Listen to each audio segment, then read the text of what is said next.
But guys, are you feeling patriotic, right? The Republicans are. We know that they are. The patriotism is all over the country right now. But if you're a Democrat, it's not so much, because we have the latest Gallup poll of the percentage who said that they are very or extremely proud to be American. If we look, it starts out back in 2001. Democrats, 87% said yes. 90% of Republicans said yes. Exactly kind of, where you think the country would be right after 9/11, everybody coming together. If you fast forward to 2025, Democrats are only 36% yes right now, 92% for Republicans. So that's +2 for Republicans, minus 51%.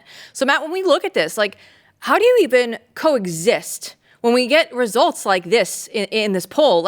How do we look at this and say we share a country with these people? Yeah, it's important never to forget that this country is still very, very deeply divided in ways that most countries aren't for very long before falling apart. And it's just a fact. I mean, it's just a historic fact. You can't disagree on what men and women are. You can't disagree on what the family is. You can't disagree on what citizenship is. You can't disagree on what the nation is. You can't disagree on whether your nation is good or bad in this way without, ripping apart at some point. So this is still extremely concerning and, a real problem. It's only gotten worse. And I would say that there's a certain childishness to this and the way that people have been taught their country is bad. So if you look at this over the decades, there's anti-Americanism that's been taught in the schools. This is deeply immoral in a way. Thomas Aquinas said centuries ago, you owe respect naturally to God, your parents, and your country. I mean, people recognize this. You owe that. And guess what? Everyone who's patriotic, they're not idiots. They know their country is bad. They know that their country makes mistakes. Just like your parents screwed up and make mistakes. They're not perfect. But at some point, you have to grow up and give them the respect that's due, right?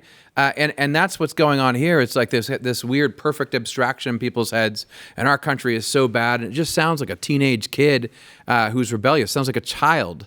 An ill-tempered child. And this has grown and metastasized throughout the country. Now, of course, it's based in race hatred and other worse things. And, I don't think we can underestimate it. Is it, Chris, it's not just like a boomer these people are, the demon rats are communists. I mean, this is a deeply rooted problem in people's souls. And if you feel dispossessed, right, you're ready for all kinds of bad things if you really think that your country is evil.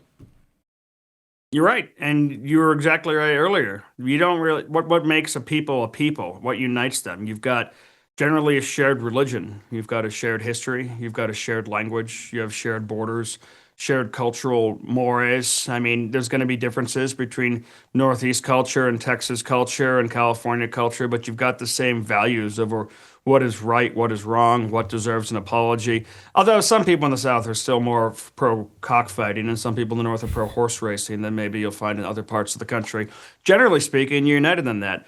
You have the same shared history, you have the same shared holidays, you have the same shared heroes. That was one of the really nasty things that happened during the Summer of Love, was all of the shared heroes who were torn down. Not even just Confederates, but framers of the American Constitution and the Founding Fathers. You had abolitionists torn down by, I guess, Black Lives Matter crowds or more of the white students that were helping to run those things. You had Union generals that had their statues torn down, people who were crucial to actually ending that war. And the point of that is they come for the statues and then they come for you. But there's also that rot inside. And I've noticed this over the years and years where there's a lot of different words that just mean what I want for the Democrats. If they like something, it's democratic. When Donald Trump won in 2016 without the popular vote, that was not democracy, that was despotism. Justin Trudeau never won the popular vote a single time in Canadian history. But that because they have a parliamentary system of government, he was the prime minister. That wasn't undemocratic because they got the way they wanted it to. When Viktor Orban said we're not teaching transgender studies to grade school students anymore, the European Union called it undemocratic. So we held a national referendum. It overwhelmingly was supported by the people, but it was still undemocratic. because the EU bureaucrats didn't like it. And the same thing goes for the patriotism. Remember, one of the many just truly deeply awful things that Michelle Obama, who is, by the way, is definitely the worst of those two, said was when her husband was running and got the nomination, she said, "This was the first time I've ever felt pride in my country." Well, that's a problem because you're going to be the first lady of the United States. And, you know, I hate to be too much of a love it or leave it. You got the right to protest. You have the right to dislike things. I mean, I've talked to U.S. combat veterans with tears in their eyes saying, "I'm not sure what I fought for anymore during some of the darker years of those riots," saying, "I'm not sure this country stands internationally or nationally for the values that I fought abroad for." Yes. I can see those moments of despair, but at the end of the day, this is it. This is the last place. Where are you going to go? You're going to go to Canada? You're going to go to Australia? Exactly. I talked to some black-pilled right-wingers who are, "I'm going to go to Ecuador." All right. This is it. I'm staying here. Maybe if things get really bad, I'll make sure that my young kids and my wife get out. But I'm not going anywhere. I'm staying. And that sort of attitude is essential. It's powered every patriotic country that has not been a death spiral of decline ever. And when it's threatened here as much as it is, it's a real threat to the future. Yeah, and it strikes me that, you know, take two popular songs, right? It strikes me that people who are patriotic understand that their country isn't perfect. They're not idiots. And right? I can't stand Proud to Be American. It's such a bad song. Right. So take Jimi Hendrix playing the Star Spangled Banner, which I take to be a great example of this, where there's a lot in that electric piece. So take the good side of boomerdom, which brought us so much culture, and it's not unpatriotic. Like the idea that it's unpatriotic, I think, is ridiculous. Everyone who listens to it sees it as patriotic, but they know that there's all kinds of stuff mixed up in there. And whether Bruce Springsteen, right, intended it or not, Born in the USA, and I think he intended it, that's a song that in some way is a protest song, but it's a patriotic song, right? And everyone who listens to it knows that.